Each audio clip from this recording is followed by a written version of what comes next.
Hello, my name is Kris Nelson. Today is the 24th of April 2014.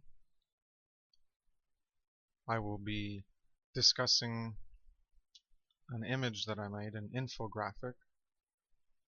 If you have listened to the Foundational Living and True Unity audio or video and images that I made, this would be image 23, the last one I made in trying to explain what I call the circle of life. It turns out the image I made represents a circle of life, how our life goes around, how we feed back on each other. So I've called this image Causality, Consciousness, Trivium, and Logic, Tree-Symbolism. And it came about from the development of foundational living and how it corresponds to the causal realm and the effect realm from Mark Passio's images, and I corresponded that with the circular deductive and inductive arrows from Tragedy and Hope, and also the thoughts, emotions, and actions of the Trinity, Law of Three of Consciousness that came from Mark Passio, that I also developed a more in-depth explanation and infographic a few months ago. And this ties into the Trivium information that has been provided by Mark Passio and Tragedy and Hope. And I just tied everything together and made it into an infographic so that people can visually understand. And now I'm going to explain it. In the Foundational Living and True Unity audio, I had forgotten to explain briefly the deductive and inductive parts of the picture. When I had done the audio, I just completely forgot about it. So I'm just going to do this one independently, just this one image, and I'm not going to forget this aspect of inductive and deductive logic in my explanation. It's not much, but just another minute or two that I forgot to explain, and it's part of the image, so it should be explained. And this image should be, it's worth having its own audio that isn't 3.5 hours long, so people can go through and just listen to the 20 minutes I have to describe just on this one image, since 3.5 hours isn't something that most people want to bother going through, especially since they don't understand the value of the information yet. So looking at this image, I'll go from the peripheral, the exterior text, and then I'll go into the diagram infographic itself. So at the top left, we have effects, and at the bottom left we have causes, and this is the top realm in red, which depicts the plane of effects, and the bottom realm in green depicts the plane of causality.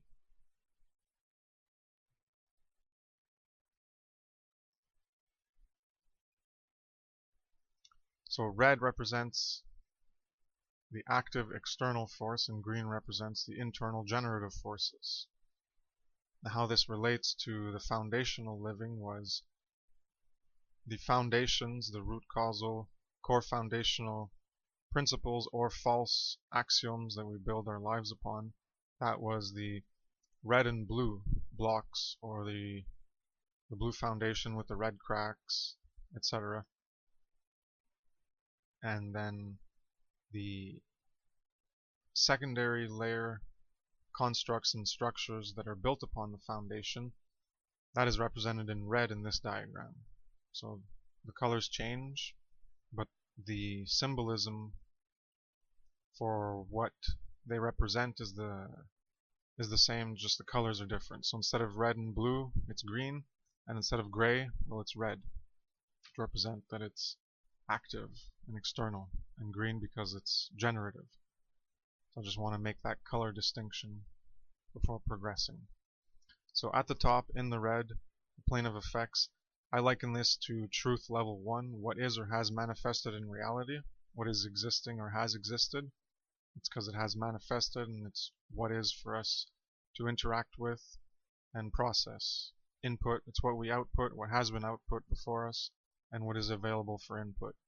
These are the leaves and branches that are manifested, the effects, symptoms, problems, results, output.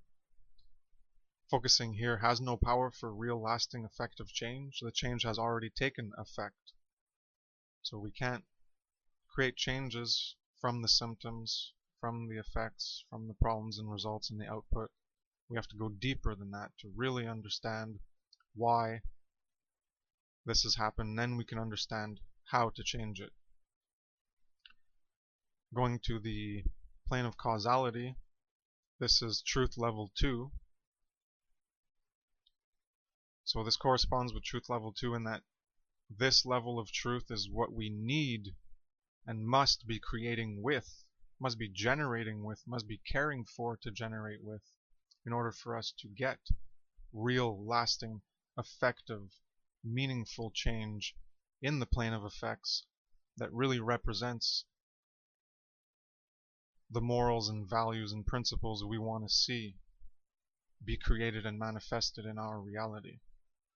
So first we have to start from the plane of causality. And these are the roots, the causal factors, the core foundational axioms for living our life, the manifestation, essence, emanation, and generative source, the power to really change for the better and make it last. So the plane of causality is where everything needs to go. This is where our thoughts need to go. We need to understand why the current manifested reality is manifesting the way it is. And the only way we can do that is by getting deep down into the internal nature of our thoughts and emotions, which is part of the Trinity Law of Three aspect of consciousness, which I'll get into shortly. If we go to the right side of the image, just going from the peripheral, just to give more detail, high definition clarity on the plane of effects and the plane of causality. So in the red plane of effects, these are actions, effects, events, constructs, structures, conceptions, ways of living, stimulus and response. It's the visible realm, physical, it is seen, it is represented as matter, objective, the particulars, and it's measurable. Going to the plane of causality, these are the foundational axioms, our core foundation, the root causal factors. It's the hidden realm, so it's quote spiritual as opposed to physical because it's hidden, it's not seen. So it's unseen instead of being seen. It's representative of the mind as well. It's subjective because it's internal.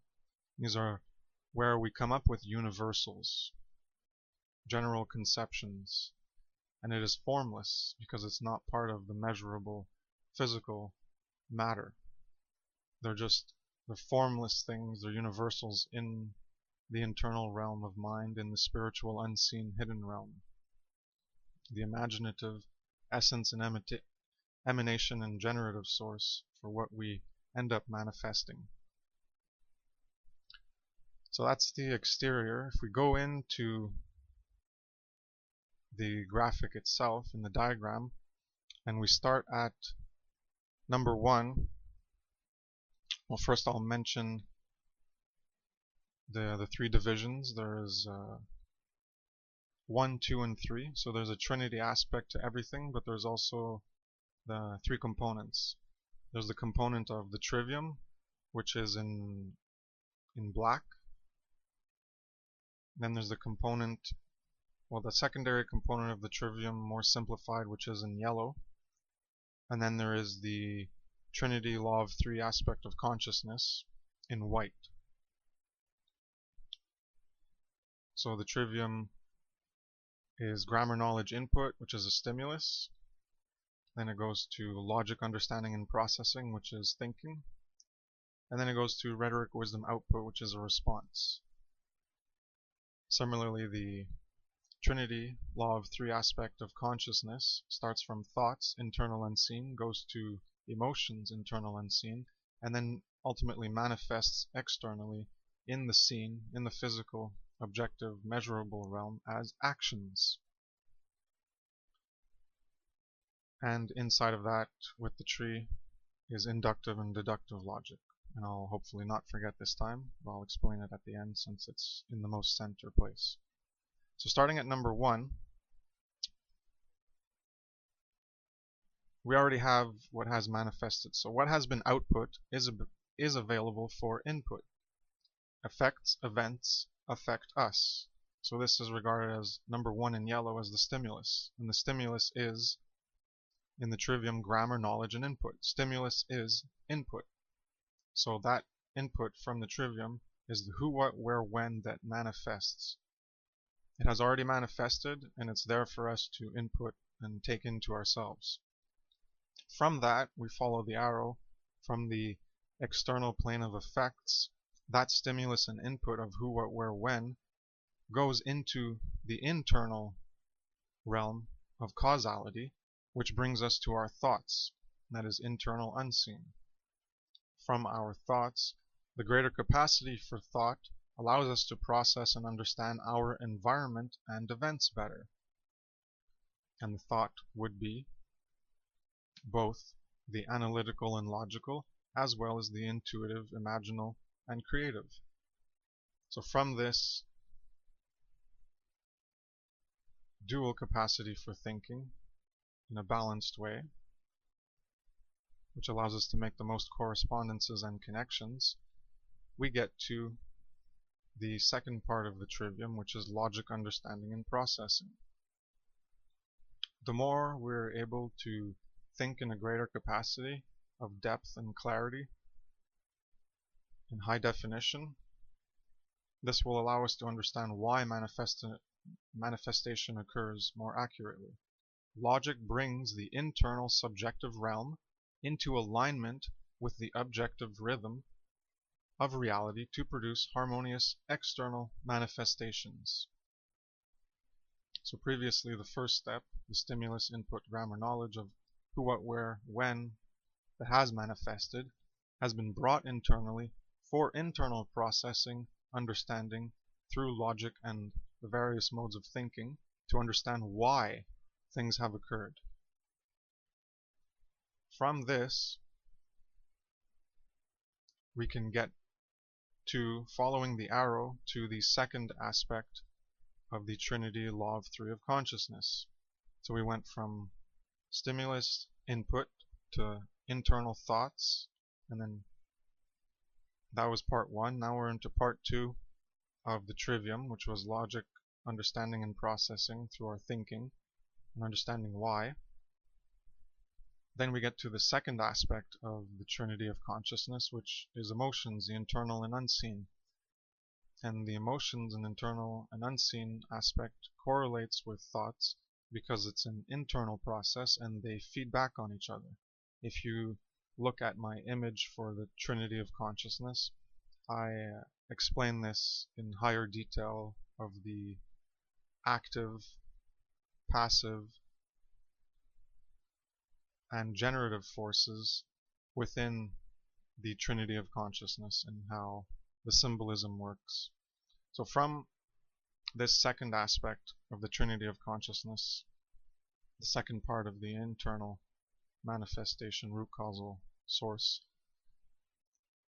this leads us to care to create a manifestation.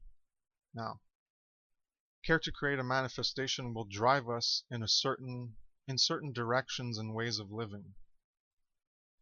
And this is the driving force. And if you look at the Trinity of Consciousness image that I made months ago, which I just talked about,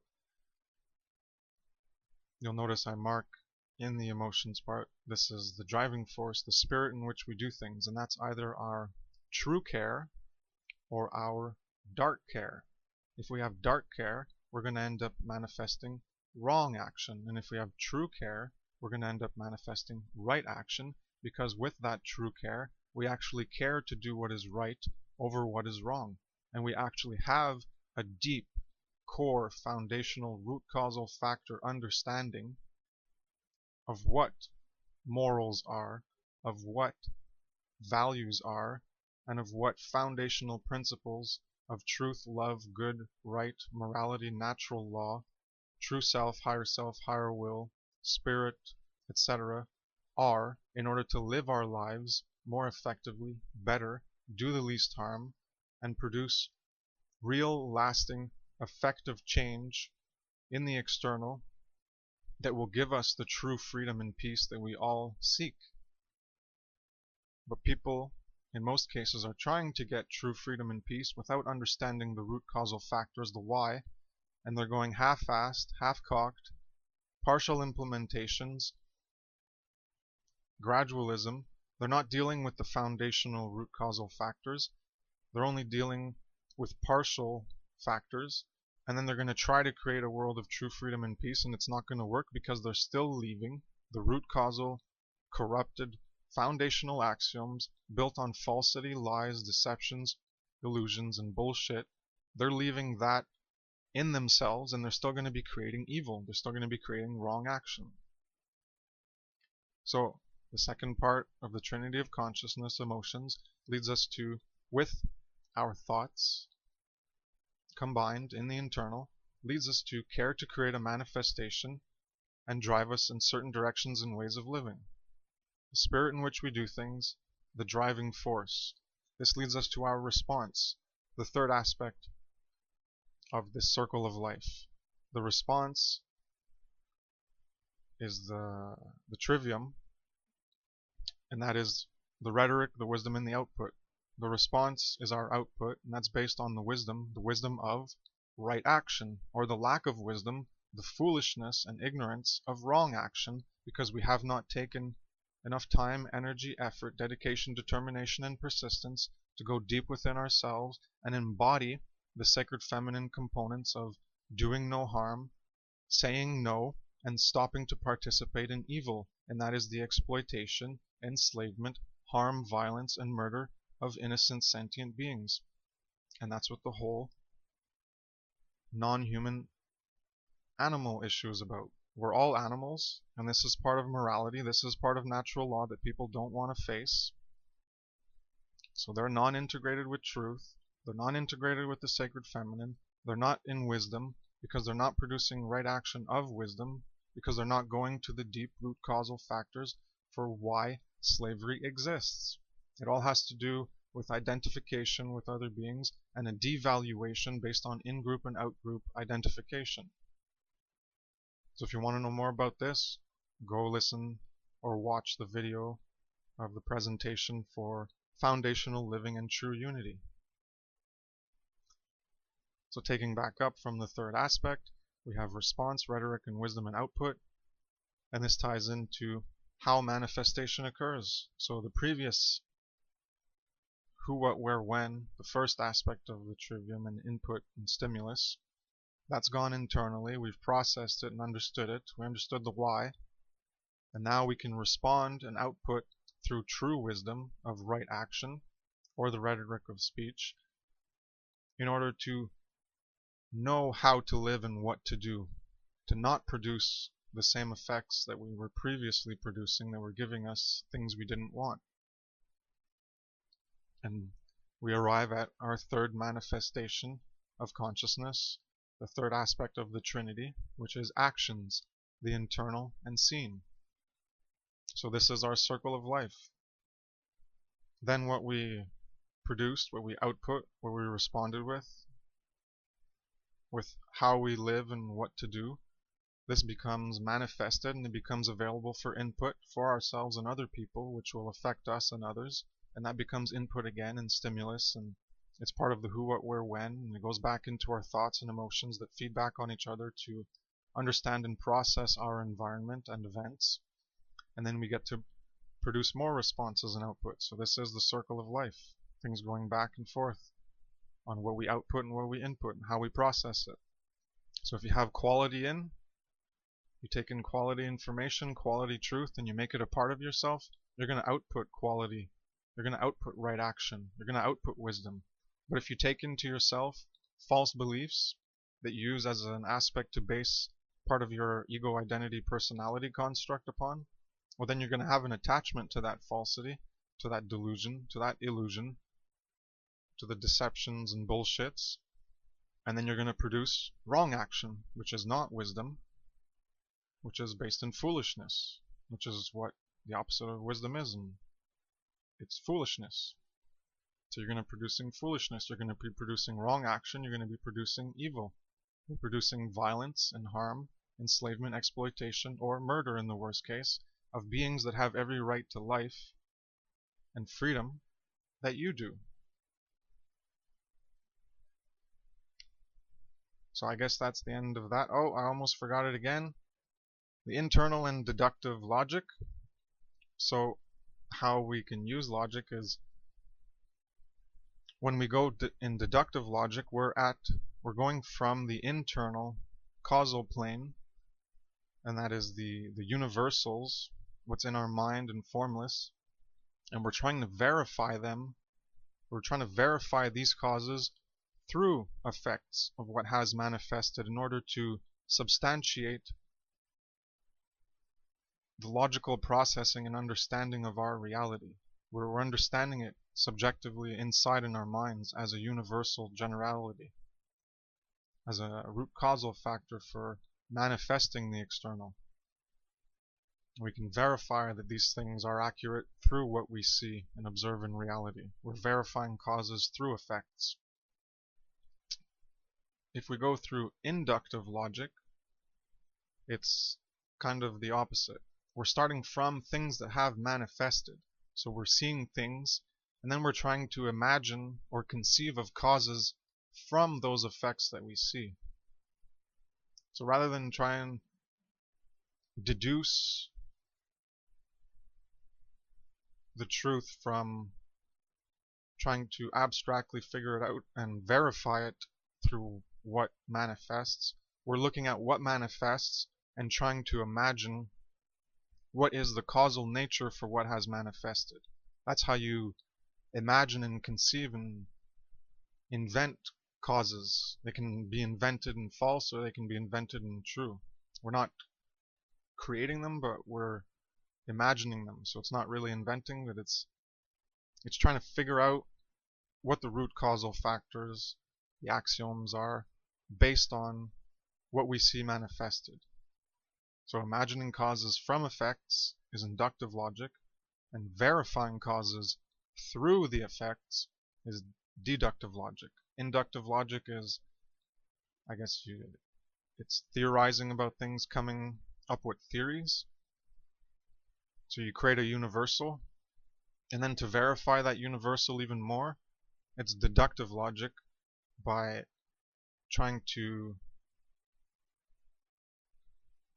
validate and falsify the theory, the causal, root causal factor, through the effects that manifest. So if you see a direct relation and it's always the same, and you can see that the cause always produces the same effects, well then you have a strong correlation. Deductive logic does that. Inductive logic, sometimes you can have a weak correlation or a faulty conclusion, a faulty cause, because you're looking at the manifestations and you're trying to imagine what the cause is, and you can get it wrong. But if you've already thought up a clear idea of what the cause is and then you go verify it, well, that's deductive logic. You're verifying what has already been conceived of in the mind. It might be wrong what you conceived of in inductive logic, but you can verify it to greater degrees of accuracy. But if you only use inductive logic, then you're just going from the particulars and you're trying to create general universal understandings, and usually in inductive logic you have more of a chance of creating errors in this type of reasoning and understanding. So that's why you have to verify inductive with deductive. So that they feed back on each other as well, and they're part of the logical process, and they both need to be used. So now I've officially explained everything on the image, and that is the circle of life as I've come to describe it. It just keeps coming back on itself.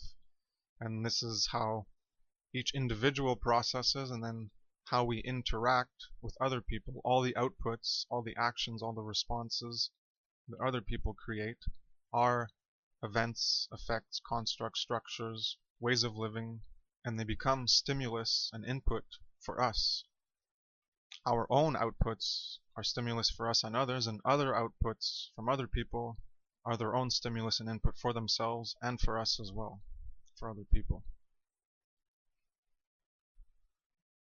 So that's about it.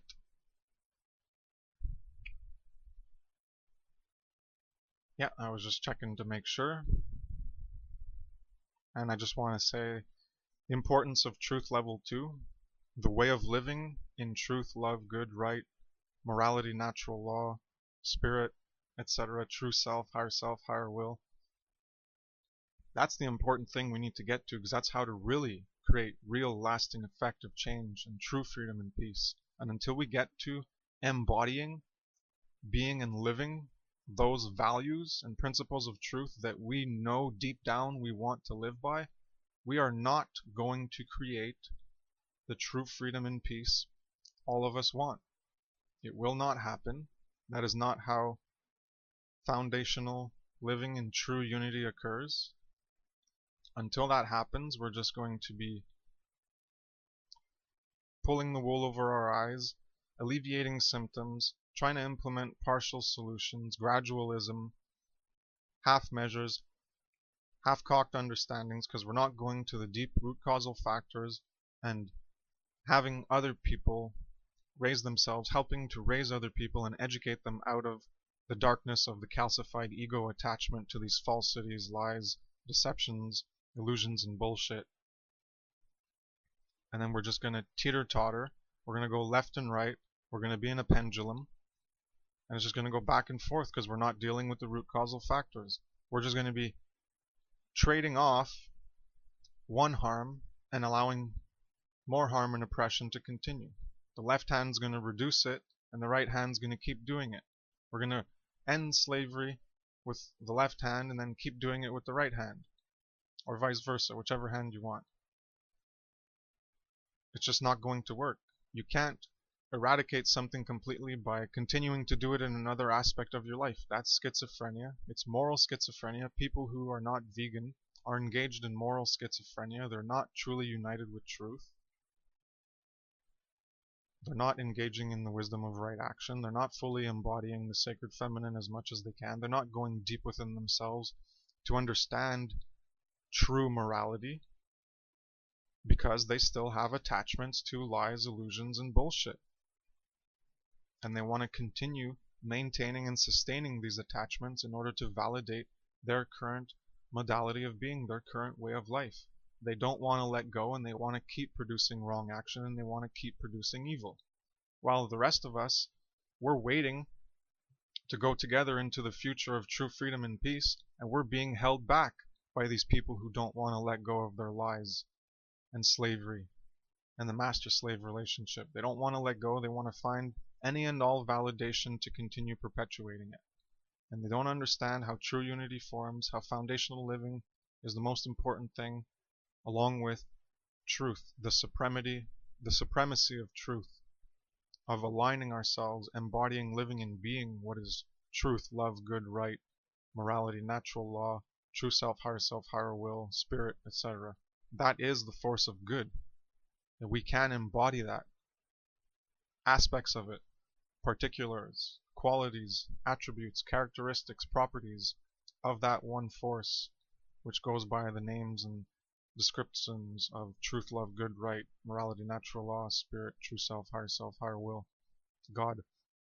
It's all the one thing, described in different ways with different terminology and definitions, but it's different aspects of the one thing. And we can embody aspects of it. We can never embody it fully here, but we can better ourselves, choose to do right over wrong, which is what wisdom is, which is what right action is, which is what morality is. It's choosing the right over the wrong. That's what natural law is about. That's what sovereignty is about. That's what self-actualization is about. That's what self-realization is about. And that's what will create true freedom and peace. So people who don't want to go all the way, who want to continue maintaining their attachments to their illusions and creating wrongdoing and evil through what they do to other innocent, sentient, animate beings, they're still divided. They're not united, no matter how much they want to lie to themselves and believe that they are. They are not.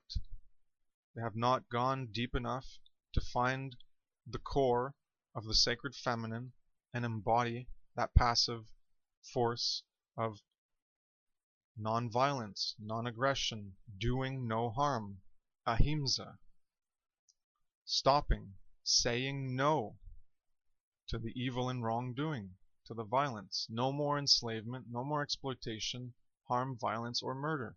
Until they do that, they will not be embodying the sacred feminine. They will not be unified. They will not be in the wisdom of right action. They may have aspects of non-violence because they only care about human animals. So they may have aspects of wisdom, but they're not embodying wisdom of right action as fully as they can. They're not embodying the sacred feminine as fully as they can. And if they want to tell themselves that they are, well, they can continue to lie to themselves, remain attached to their delusions, and continue perpetuating evil into the future until enough of us can stand up and do something about it. That's where the true unity is in those of us who recognize morality and choose right over wrong to the fullest degree. And that's what vegans are. And that's who can really unite to create a true, lasting, effective future of true freedom and peace. People who understand this deeply.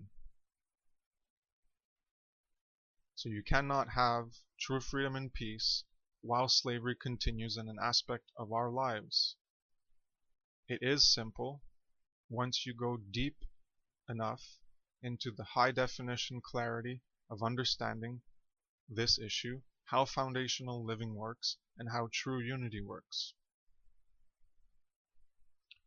So thank you very much for listening in, those few of you who do. This was an audio explaining causality, consciousness, trivium, and logic tree symbolism, also what I call the circle of life. And if you take this diagram with the natural law trivium levels of consciousness chart I did, you'll make even more correspondences. And if you need more information on the Trinity of Consciousness, Law of Three of Thoughts, Emotions, and Actions, I also have another diagram which describes that in even more detail. Thank you again for listening. This is Kris Nelson from evolveconsciousness.org. Have a nice day. Peace.